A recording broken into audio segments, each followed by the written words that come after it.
Hello everyone, welcome to my channel. आज हम इस वीडियो में स्पेस लेटाइस, जिसे क्रिस्टल लेटाइस भी कहा जाता है, इसके बारे में डिटेल में डिस्कस करेंगे।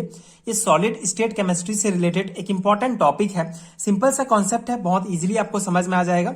सो स्पेस लेटाइस या क्रिस्टल लेटाइस को समझने से पहले जो सॉलिड स्टेट केमिस्ट्री है, इसके बेसिक कॉन्सेप्ट को समझना बहुत इंपॉर्टेंट है।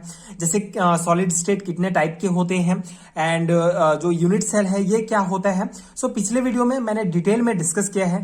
आपको नीचे डिस्क्रिप्शन बॉक्स में प्ले स्टोर का लिंक मिल जाएगा, आप वहां से वीडियोस देख सकते हैं। सॉलिड स्टेट केमिस्ट्री से रिलेटेड जितने भी इंपॉर्टेंट वीडियो हैं। सो सबसे पहले इसको समझने के लिए यूनिट सेल क्या है ये हम एक बार बेसिक डिस्कस कर लेते हैं, सिंपल वे में समझ लेते हैं कि यूनिट सेल क्या है। ठीक है, तो सॉलिड कितने टाइप के होते हैं हमें पता है, दो टाइप के होते हैं। एक तो क्रिस्टल सॉलिड होता है, एक एमॉर्फस सॉलिड होता है। ठीक है, क्रिस्टल सॉलिड में जो एटम्स, मॉलिक्यूल्स या जो आयंस, जो पार्टिकल्स होते हैं वो बहुत ही सिस्टमेटिक वे से अरेंज होते हैं। एंड एमॉर्फस सॉलिड में जो है कहीं भी अरेंज होते हैं। तो ये दो टाइप के होते हैं। सो जो क्रिस्टल सॉलिड होता है, ठीक है, ये क्रिस्टल सॉलिड बहुत छोटे छोटे क्रिस्टल जो होते हैं, क्रिस्टल सॉलिड होते हैं, उनसे मिलकर बना होता है। ठीक है, सो उनको ही यूनिट सेल कहा जाता है। Unit cell is smallest unit of crystal. ठीक है, तो ये जो बड़ा क्रिस्टल जो सॉलिड है, क्रिस्टलाइन सॉलिड है, ये छोटे छोटे क्रिस्टलाइन सॉलिड से मिलकर बना होता है। सो ये जो छोटे छोटे क्रिस्टलाइन सॉलिड होते हैं, इन्हीं को ही यूनिट सेल कहा जाता है। ठीक है, तो ये बेसिक आई होप आपको समझ में आ गया होगा। यूनिट सेल क्या है? Is a smallest unit of crystal. और ये जो यूनिट सेल होता है, इसके जितने भी प्रॉपर्टीज होते हैं, जो भी क्वालिटी होता है, ये सेम जो होता है, ये बड़ा जो क्रिस्टल होता है उसके बराबर ही होता है। जितने भी एटम्स, मॉलिक्यूल्स एंड आयंस होते हैं, ये इसमें भी सिस्टमेटिक वे से अरेंज होते हैं। ठीक है, तो इन्हीं को यूनिट सेल कहा जाता है। अब स्पेस लेटाइस या क्रिस्टल लेटाइस किसे कहा जाता है? So the regular arrangement of points which describe the three dimensional arrangement of particles, atom, molecule और ion in a crystal structure is called space lattice or crystal lattice.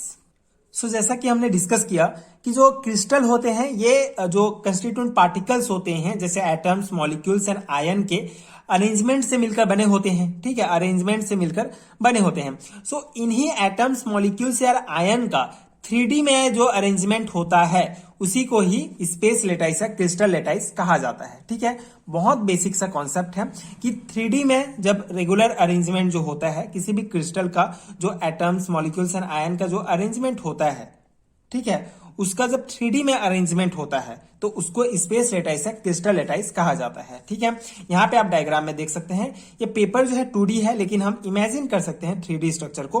आप यहाँ पे देख सकते हैं, ये जो पॉइंट्स हैं, ठीक है, यही दर्शाते हैं 3D स्ट्रक्चर को। ये एटम्स या मॉलिक्यूल्स हैं जो मिलकर बने हुए हैं, से मिलकर ये पूरा हमारा क्रिस्टल बना हुआ है। ठीक है, तो ये 3D में आपको दिख रहा होगा स्ट्रक्चर, तो इसी को ही स्पेस लेटाइस कहा जाता है। एंड यूनिट सेल किसे कहेंगे? यहाँ पे आप देख सकते हैं, एक जो पार्ट है, एक ये बेसिकली 4 यूनिट सेल से मिलकर बना हुआ है। आप इमेजिन कर सकते हैं, बहुत सारे हैं, 8 जो है, बहुत सारे इसमें जो है यूनिट सेल से मिलकर बना हुआ होता है। बेसिकली आप जितने भी यूनिट सेल में बांट सकते हैं, पर यहाँ पे आप इमेजिन कर सकते हैं 4 यूनिट सेल से मिलकर बना हुआ है। ठीक है, तो ये जो पहला यूनिट सेल है इस टाइप से, इसको आप जो है एक पॉइंट, ठीक है, उसको यूनिट सेल कह सकते हैं। ठीक है, तो आई होप आपको समझ में आ गया होगा, इसी को ही यूनिट सेल कहा जाता है। एंड यूनिट सेल आपस में मिलकर क्रिस्टल का फॉर्मेशन करते हैं। एंड क्रिस्टल का जो 3D स्ट्रक्चर होता है, उसी को स्पेस लेटाइस या क्रिस्टल लेटाइस कहा जाता है। इसके कुछ और इंपॉर्टेंट पॉइंट्स हैं जो इंपॉर्टेंट हैं आपके सेमेस्टर एग्जामिनेशन के पर्सपेक्टिव से, तो उसको डिस्कस कर लेते हैं। In the crystal of monoatomic metal there are only one kind of atoms. ठीक है, तो मोनो एटॉमिक मेटल्स अगर से मिलकर अगर क्रिस्टल बना हुआ है, तो उसमें सिर्फ एक एटम्स होंगे, जैसे कि सोडियम, जैसे कि Na। इसी प्रकार if the crystal is some compounds, ठीक है, कोई यौगिक है, कोई कंपाउंड है, तो इसका जो स्पेस लेटाइस होगा, ये penetrating made of penetrating lattice of the constituent atoms, for example space lattice of NaCl। ठीक है, सो NaCl जो है हमारा एक कंपाउंड है, अगर इससे मिलकर अगर हमारा क्रिस्टल बना है, तो उसमें एक से ज्यादा एटम्स होंगे। ठीक है, ठीक है, एक से ज्यादा एटम्स होंगे जिससे मिलकर जो है ये पूरा बना हुआ होगा क्रिस्टल। ठीक है, तो the space lattice of one compound is entirely different from the other compound. ठीक है, अगर कंपाउंड से मिलकर क्रिस्टल स्ट्रक्चर बना है, तो एक कंपाउंड का जो क्रिस्टल स्ट्रक्चर होगा दूसरे कंपाउंड के क्रिस्टल स्ट्रक्चर से जो है कंप्लीटली डिफरेंट होगा। ठीक है, ये एक इंपॉर्टेंट पॉइंट है। तो ये कुछ इंपॉर्टेंट पॉइंट्स हैं, एक इंपॉर्टेंट नोट्स है जो डेफिनेटली आपके बीएससी एंड एमएससी लेवल के एग्जामिनेशंस के लिए इंपॉर्टेंट है।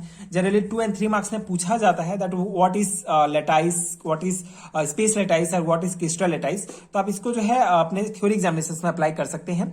आई होप आपको समझ में आ गया होगा, बहुत सिंपल सा कॉन्सेप्ट है।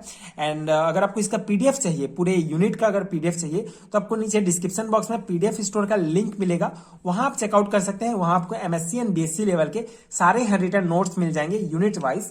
सो आप अपने सिलेबस के अकॉर्डिंग जो है पीडीएफ ले सकते हैं, जो डेफिनेटली आपके एग्जाम प्रिपरेशन के लिए बहुत हेल्पफुल होगा।